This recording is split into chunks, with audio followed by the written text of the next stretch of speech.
Halo Sobat Cuan Nusantara, ketemu lagi dengan kita Jaring Usaha Channel yang akan membahas seputar bisnis, usaha, money management hingga investasi. Kali ini saya berada di dusun mana ini Pak? Lateng, Desa Bubuk. Lateng, Desa Bubuk. Kita akan mereview dan mengulas usaha yaitu ternak lele. Oke, jangan lupa untuk klik like, komen di bawah, lalu subscribe di channel kita Jaring Usaha.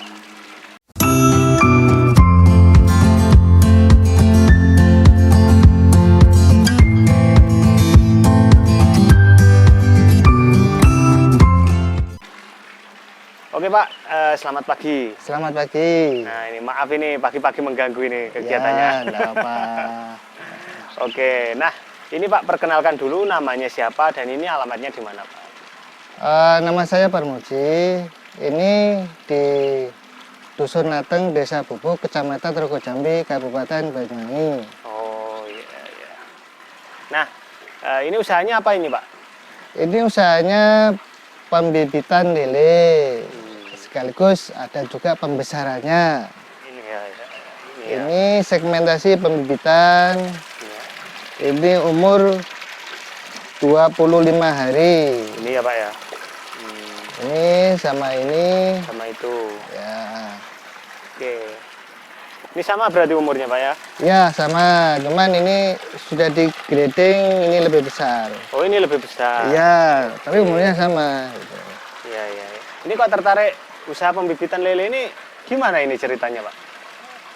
Awalnya ya senang gitu, hobi, senang sama ikan. Akhirnya ya belajar bagaimana caranya mengkawinkan lele gitu. Oh, memang dari dulu senang ikan lele? Ya, senang ikan lele. Jadi karena dari hobi, dari kesukaan sama ikan, akhirnya kepengen tahu bagaimana caranya mengkawinkan lele. Tapi di sini masih pakai cara alami. Jadi perkawinan dipilih induk jantan dan induk betina yang sudah matang gonan. Jadi dipertemukan, dipakai icuk kayak gitu, ya di dalam kolam. Oh ya. Nanti dia bertelur, nempel di icuk-icuk itu. Nah, Oke. terus selama induknya dipindah. Ditunggu selama 24 jam netes gitu.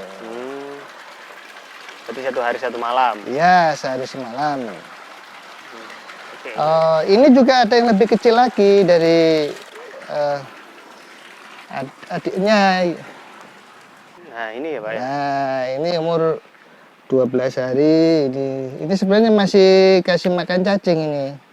Cuman posisi cacingnya masih habis ini, belum ngasih. Ini masih posisi makan cacing. Iya ya. Kalau cacingnya nggak ada Pak, bisa diganti pakan apa Pak kira-kira Pak?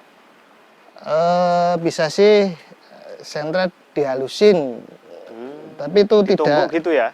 Iya, tapi tidak rekomendasi ya. Yang kalau bisa tetap mencukupi cacingnya. Nah ini umur 2 minggu ini. Umur 2 minggu udah besar-besar. Ya sudah kelihatan, sudah kelihatan. Nah Pak di sini menjual bibitnya aja apa sama breeding pembesaran Pak? Ya bibit, ya lele konsumsi juga. Nah kira-kira Pak, ini kan ada berapa kolam ini? Ada 10 ini kolam. Iya, nah, 10 kolam. Ini biaya perawatannya itu mahal nggak Pak untuk biaya perawatan sendiri untuk lele Pak?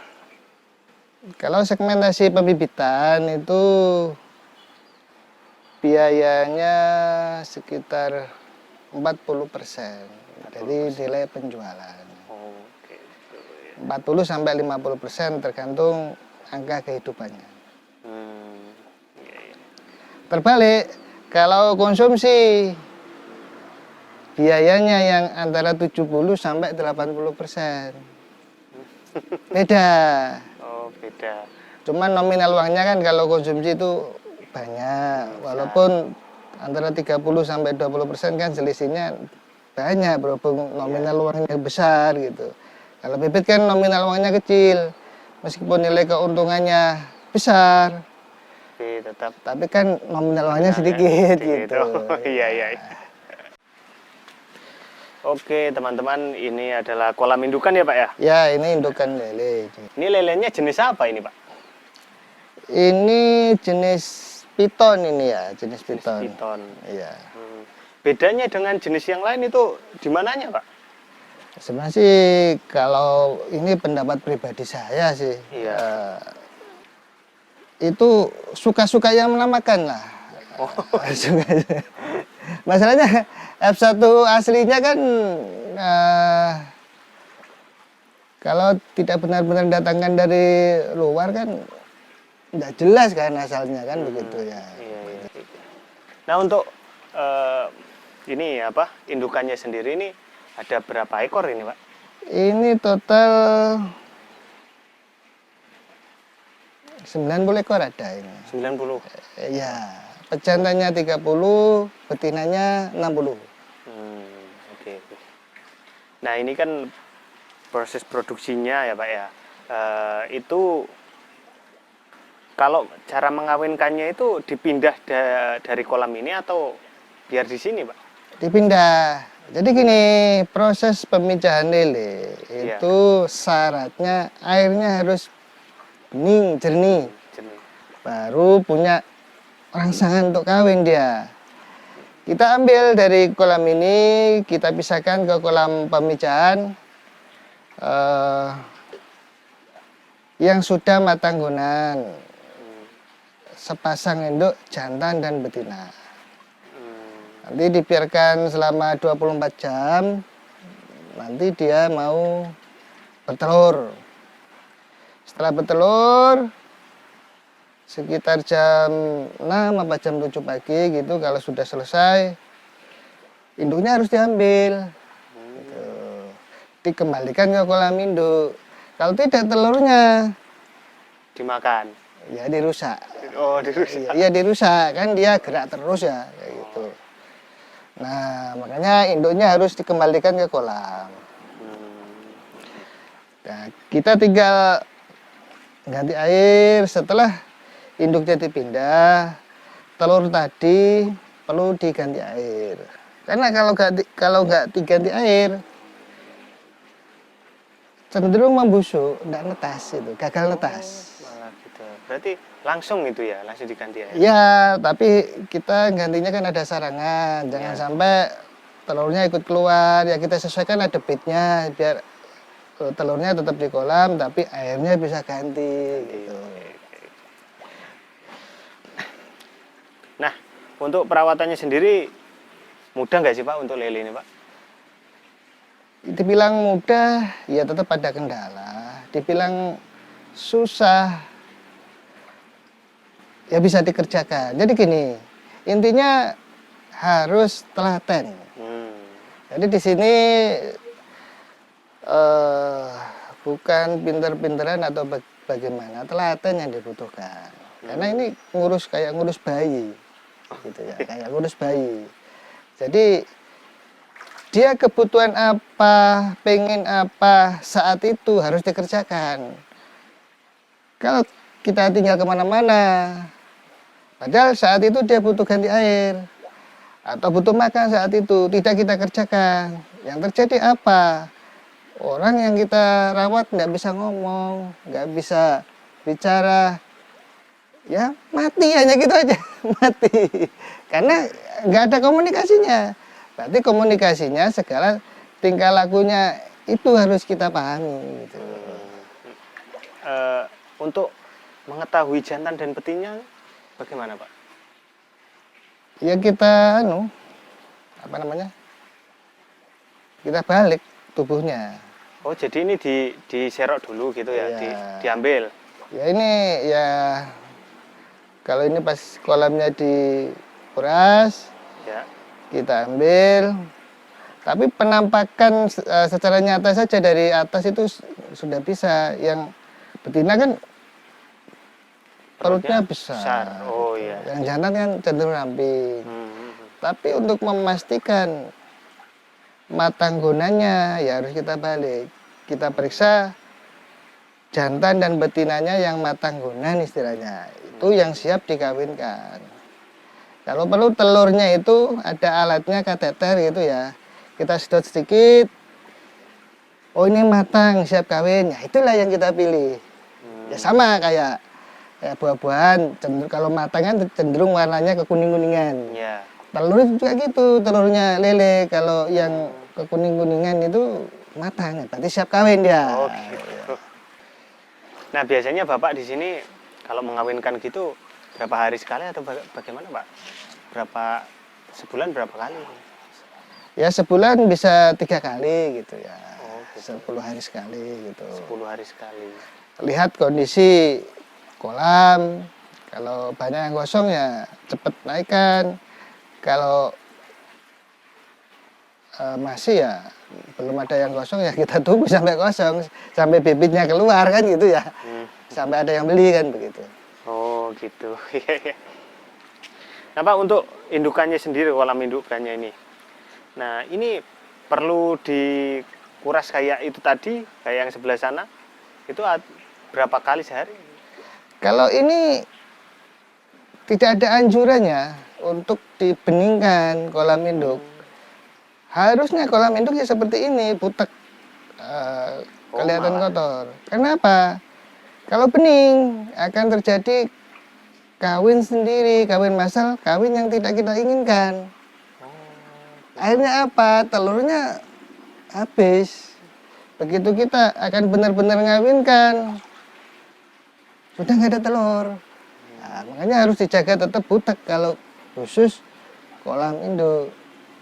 Berarti nggak pernah dikuras ini Pak? Ya dikuras. Sekali waktu, tapi hanya sebagian. Oh, hanya sebagian. Kalau kelihatan megap-megap, berarti dia sudah nyaman. Ya dikurangi dikit, tapi tetap tambah lagi. Tetap kita pertahankan kondisi warnanya butek. Oh iya. Ini ya lumut-lumutnya ya dipertahankan. Istilahnya ini plankton dia.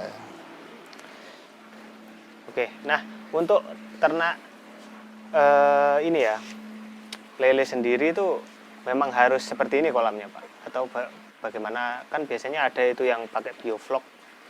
Gitu. Ya ternak lele itu banyak caranya deh.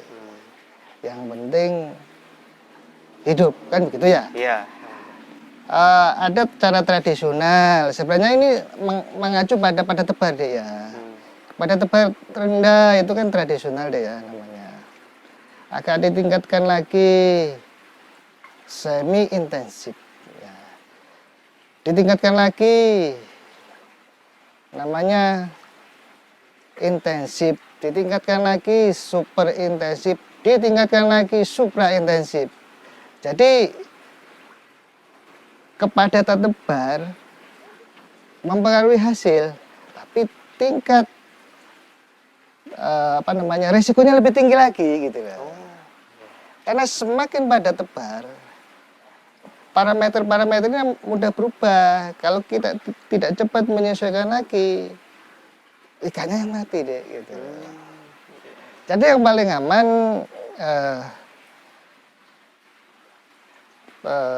tradisional, semi intensif sama intensif saja. Kalau sudah meningkat ke super intensif sama supra intensif itu sudah berbahaya. Cuman lokasi yang sedikit bisa kita manfaatkan dengan maksimal yang supra intensif itu. Contoh dengan teknik bioflok tadi deh ya, pada tebar kan bisa 1000 per meter kubik sampai bahkan 2000 per meter kubik. Jadi padat sekali. Iya. Tapi hasilnya memuaskan asalkan dibarengi teknis yang mumpuni gitu deh. Dari tadi yang kolam sana, yang kecil itu biasanya Bapak jual atau Bapak keluarkan itu di ses keberapa Pak biasanya? Biasanya sih di istilahnya itu ayak ya dia. Ya, dia Ayak 78, ayak 89 gitu deh ya. Ya kadang-kadang juga ayak 4, ayak 5 saya keluarkan. Intinya tergantung ini permintaan pasar. Oke, siap. Tapi biasanya yang permintaan pasar yang banyak itu di anu berapa Pak? 7 sama 8 deh. 7 sama 8. Iya. Ya meskipun 4, 5 juga banyak deh. Sama banyaknya deh. Banyak. Iya, Tergantung yang ada di sini, pas ada ukuran berapa, terus pembeli yang datang, dia minta berapa. Udah gitu. Jadi apabila sobat tertarik ingin usaha lele ya Pak ya, Ya, lele. mungkin bisa ambil bibitnya di sini karena memang sudah terjamin kualitasnya super-super ini tadi. Bisa lihat sendiri dari video ini. Ya. Usianya berapa hari ini Pak? Ini sekitar 45 hari ini dia. 45 hari ini untuk konsumsi atau bagaimana ya? Iya, konsumsi ini. Nah untuk penjualannya sendiri Pak, apabila pas panen gitu, berarti udah ada yang ambil berarti? Udah ada. Lele konsumsi kita udah punya langganan. Terus bibit, kalau bibit sih siapa yang cepet deh ya, siapa yang cepet gitu. Iya. Nah Pak, untuk sistem pengairannya sendiri ini Pak, ini biasanya dikuras satu hari berapa kali ini Pak? 2 kali deh ya, rata-rata 2 2 kali ya, pagi dan sore ya. Pagi dan sore. Iya. Dan itu saya pernah tahu ada tempat yang pembudidaya lele itu dipakai filter gitu, itu kira-kira ada dampaknya nggak Pak untuk pembesaran Pak? Pakai aerator deh ya. Iya pakai Kayak aerator. ada gelembung gitu Iya. ya. Aerator itu ya, kasih penambahan oksigen itu istilahnya. Itu meningkatkan DO deh tujuannya. Jadi DO itu pengaruhnya tinggi di kolam. Karena kalau DO-nya rendah, yang tumbuh penyakit deh. Jadi kalau dipertahankan DO-nya tinggi, kadar oksigennya istilahnya ya, itu lebih terjamin kesehatannya. Oke Pak, terima kasih, itu saja mungkin dari kita. Semoga usahanya lancar terus ya Pak ya. Amin. Nah, Amin deh ya. Ya. Dan semoga bisa konten lagi di kedepannya. Ya, oke, gede. Oke, itu saja sobat dari kita. Salam semangat, salam pengusaha, salam cuan.